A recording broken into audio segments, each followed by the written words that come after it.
Hello everyone, and welcome back to the history of the Jebus dynasty, where last time we saw King Mace take the realm in a very difficult time, losing much of the land his ancestors had conquered in a series of civil wars. But by 1227, at the age of 37, he had re-established control over much of Baleoturania, having secured some major alliances in the form of the Byzantine Empire, as well as Castile.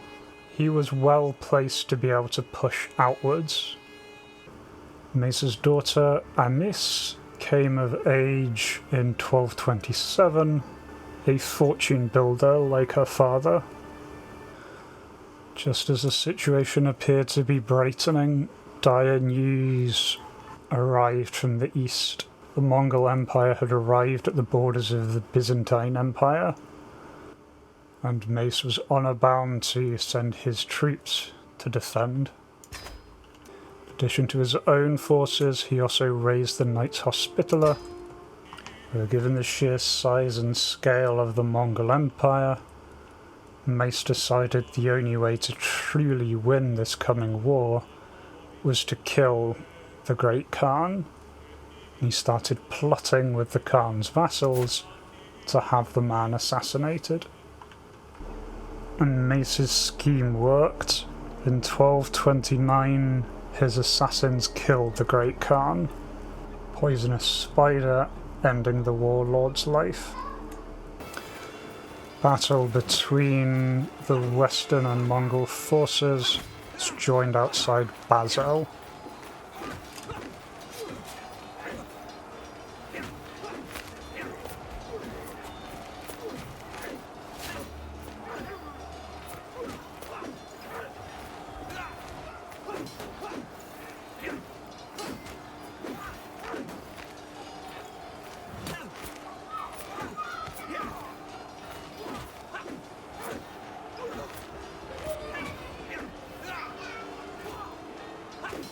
Long and close fought battles fought between thousands on either side eventually proved defeat to the Mongol forces. Almost 100,000 men taking part. It was the largest battle known at the time. 16,000 Western forces died for the loss of 17,000 Mongols. Shortly after the fighting, Mace's son Mirka married Gimarka. Happy with his first success, Mace then moved to kill the successor to the Great Khan, and Kagan Arya was killed in 1231. 1232, following a stressful breakdown in the ongoing war, Mace turned to drink, becoming known as a drunkard.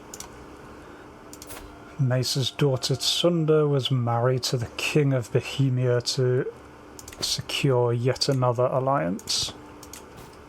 And great news reached King Mace.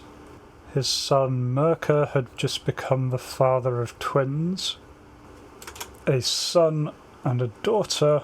The daughter Latebird was quick, while her twin brother Candy was a genius, comely, and hale. At this point, Candy was one of the most promising children ever to be born to the Jebus dynasty. After a long and bitter war, in 1234, white peace was declared with the Mongol invasion. In 1235, Mace embarked on a grand expedition of a pilgrimage to Jerusalem, bringing a huge throng with him, aiming to visit Alexandria and Cairo, as well as Antioch during his journey east. It's in Jerusalem that Mace gave up his alcoholism, leaving now regarded as a paragon of virtue. On his return home, after such an arduous journey, Mace was known as a veteran traveller.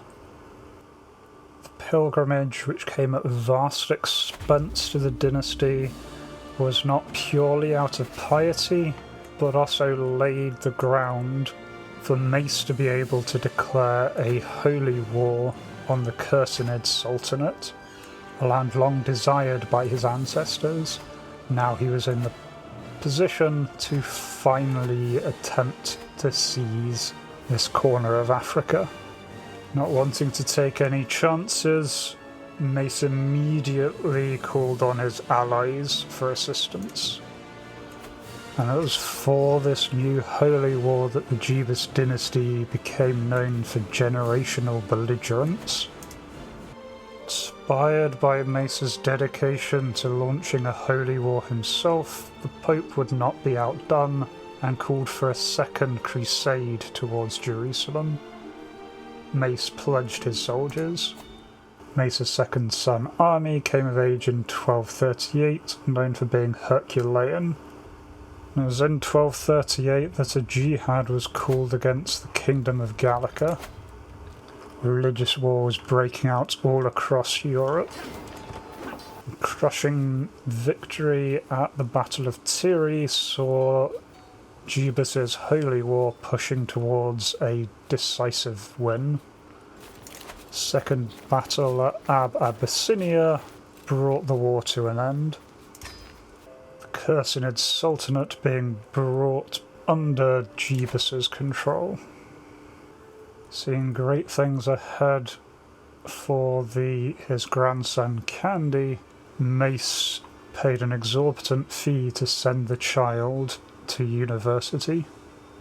In 1239 the crusade began to gather to sail to Jerusalem. Fortunately, Jebus's army was annihilated after the bulk of the crusading forces refused to back them up in the Battle of Jaffa. Second son was born to Merka, this child named Bupa.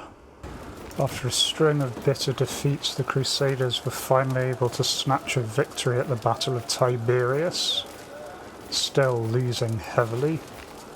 Civil war broke out in the newly conquered lands of North Africa.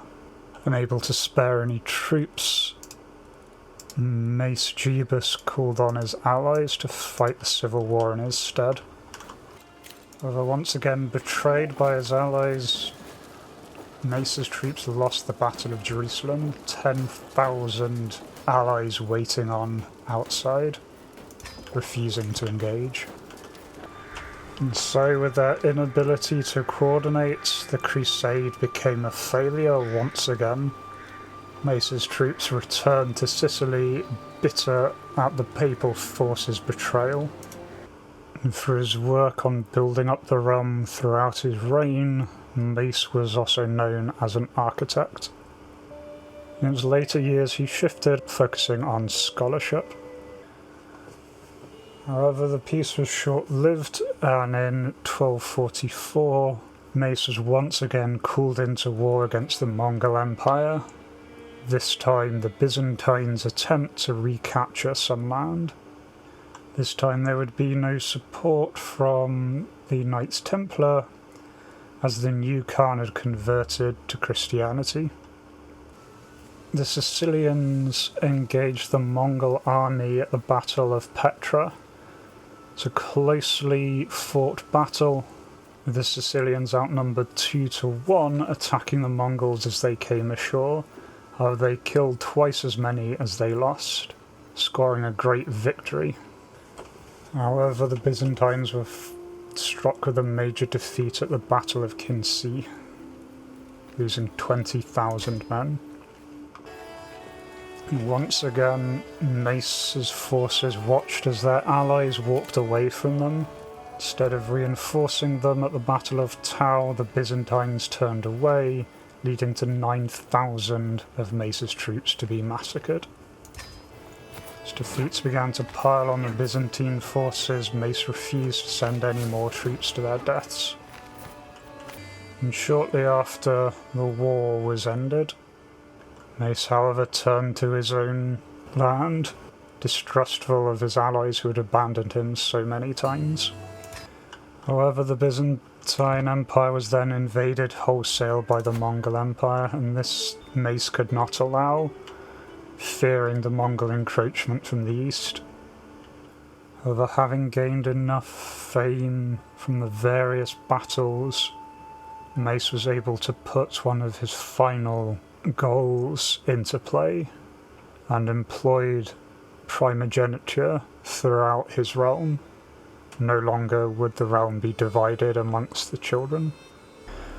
Once more, Mace turned to deception, having the new Khan murdered. It invalidated the invasion as the Khanate broke up into many smaller rival states. With the Khanate breaking up, the threat to Europe seemed to be abating. Third son was born to Mirka, this child called Mace after his famous grandfather. Young Candy's education finally came to an end as he came of age in 1259. Became a master diplomat, a great eminence, having studied hard at university. He's also known for being zealous, calm and content. The genius child was everything that the Jebus dynasty had been hoping for generations.